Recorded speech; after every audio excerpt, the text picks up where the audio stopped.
good afternoon everyone. Ito, lunchtime po namin ito sa may sushi restaurant nung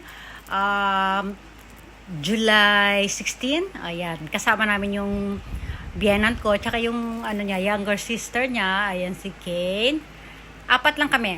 Ako, si Kane, yung biyenan ko, yung asawa ko, at yung younger sister ni Mami. Ay, 5 pala.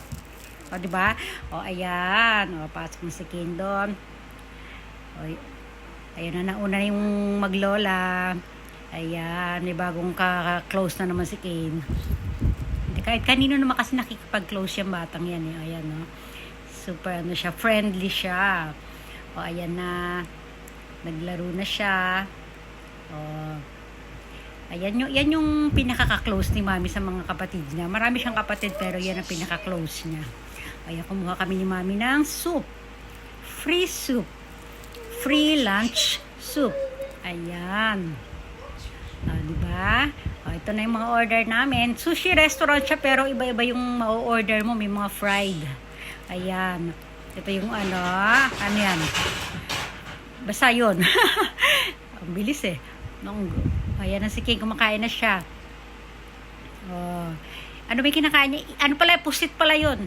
Pusit, tsaka octopus na, para siyang calamari style. Ito, yung mga order nila Mami na fresh na isda. Ito, meron din fried oyster.